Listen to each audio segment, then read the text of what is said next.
Halo, sampai jumpa kembali dengan saya Faisal Amri dalam The Easiest of Fa and P. Ya, oke. Di sini kita akan memasukin chapter kedua tentang did. Oke, sebelum saya menjelaskan bahwa apakah itu did, kedudukannya di dalam bahasa Inggris, ya, saya akan memperkenalkan bahwa did adalah kata kerja bantu bentuk lampau. Kata kerja bentuk lampau dari do dan does. Oke, kita lihat dari bentuk kata kerjanya. Bentuk kata kerja pertama itu adalah do dan does. Kita telah mempelajarinya di chapter pertama pasti, dan saya yakin Anda telah paham tentang itu. Nah, di chapter kedua kita membahas tentang did. Bentuk lampau dari do dan does. Oke, did adalah menyatakan lampau. Tadi, dulu, waktu itu. Oke? Nah, oke, langsung aja saya akan jelaskan bahwa did mempunyai fungsi dua di dalam bahasa Inggris. Yang pertama sekali adalah dia sebagai kata kerja, verb. Dan yang kedua, did sebagai kata kerja bantu, auxiliary verb. Ya, nggak beda dengan pembahasan kita sebelumnya ya. Jadi jika Anda memahami tentang do das, sangat-sangat mudah Anda memahami apa itu did dalam berbicara. Oke, kita akan mulai. Oke, did digunakan untuk seluruh subjek. I, you, they, we, he, she, it, name. Nama-nama benda, asli benda. Oke, seluruhnya menggunakan did. Ya, oke. Dan Anda perlu tahu bahwa did menerangkan masa atau waktu adalah dulu, lampau maksud saya. Ya. Lampau bukan berarti dulu. Tadi, dulu, waktu itu. Oke, sekarang kita mulai dari yang pertama, oke. Did sebagai kata kerja.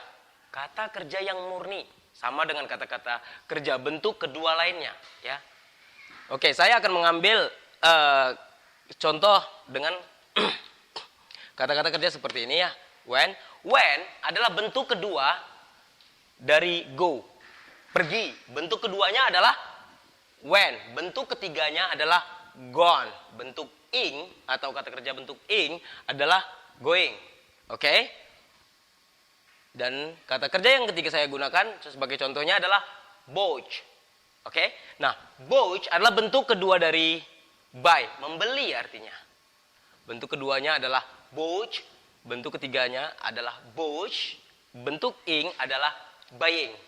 Anda bisa lihat di daftar irregular verb, oke? Kata kerja tidak beraturan. Ya. Oke, kita mulai. I did. Saya mengerjakan. Saya melakukan.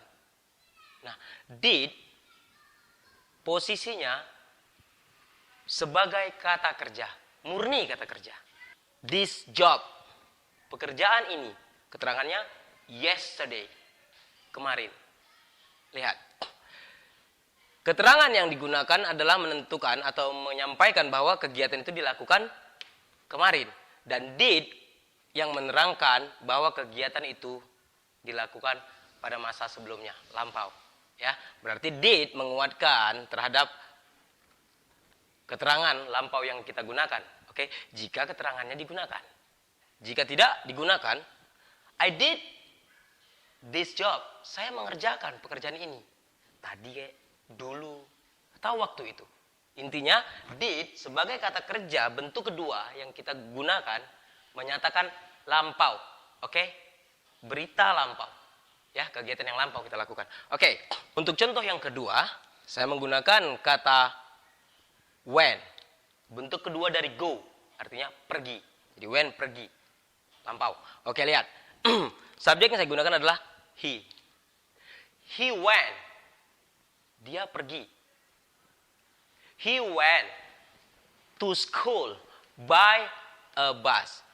He went to school by a bus. Dia pergi ke sekolah oleh sebuah bus. Maksudnya menaiki sebuah bus, mengendarai sebuah bus. Oke. Nah, Lihat, tidak ada keterangan secara pasti yang diucapkan pada kalimat ini. Nah, kata kerja bentuk kedua menerangkan maksud waktu yang telah lewat. Bisa tadi, waktu itu, dulu. Oke? Oke. Contoh yang ketiga adalah saya menggunakan nama benda. Nama asli benda. Oke. Justin. Nama seorang laki-laki ya. Justin bought it 3 weeks ago.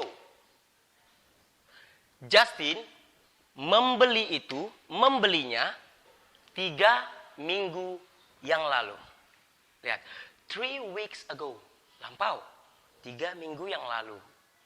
Oke? Nah, tetap kata kerja bentuk lampau kita gunakan menerangkan lampau. Oke? Dan hukumnya di dalam date setelah subjek pelakunya langsung menggunakan kata kerja bentuk kedua. Oke? Ingat, itu hukum dalam tata bahasa Inggris. Oke? Dan ini ketiga merupakan kalimat positif. Oke?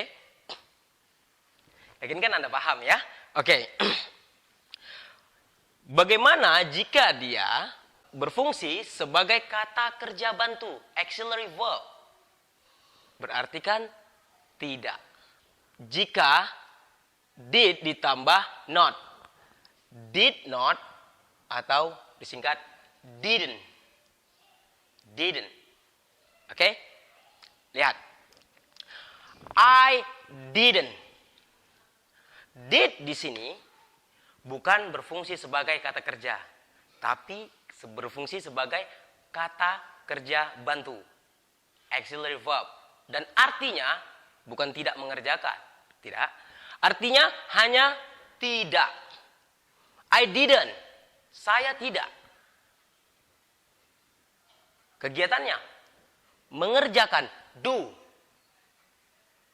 Dan harus kembali kepada kata kerja bentuk pertama, dan itu juga merupakan hukum. Jika did sebagai kata kerja bantu, kata kerja yang kita gunakan harus dalam bentuk kata kerja bentuk pertama. Karena did sebagai kata kerja bantu telah menerangkan masa yang lampau.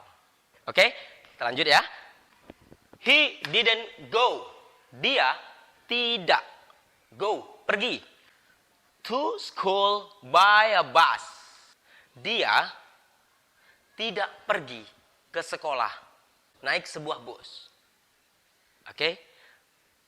Didn't sebagai kata kerja bantu menerangkan tadi, waktu itu atau dulu. Yang ketiga, Justin didn't buy. Kata kerja bentuk pertama. Bentuk keduanya adalah bought. Did telah digunakan. Justin didn't buy. Justin didn't buy it 3 weeks ago. Justin tidak membelinya, membeli itu 3 minggu yang lalu. Did digunakan sebagai kata kerja bantu. Kata kerja yang kita gunakan pada kalimat positif adalah kata kerja bentuk kedua, dan di kalimat negatif harus kata kerja bentuk pertama. Dan itu hukum dalam tata bahasa Inggris. Oke? Dan ini merupakan kalimat bentuk negatif. Kalimat penyangkalan. Bagaimana bentuk bertanya? Did menjadi arti apakah. Sebagai kata kerja bantu diletakkan atau diposisikan sebelum subjeknya. Oke? Kita lihat. Saya telah menulisnya. Lihat. Did you? Apakah kamu? Did I? Apakah saya? Did they? Apakah mereka? Kata kerja harus kata kerja bentuk pertama. Did you do? Apakah kamu mengerjakan? Did you do this job yesterday?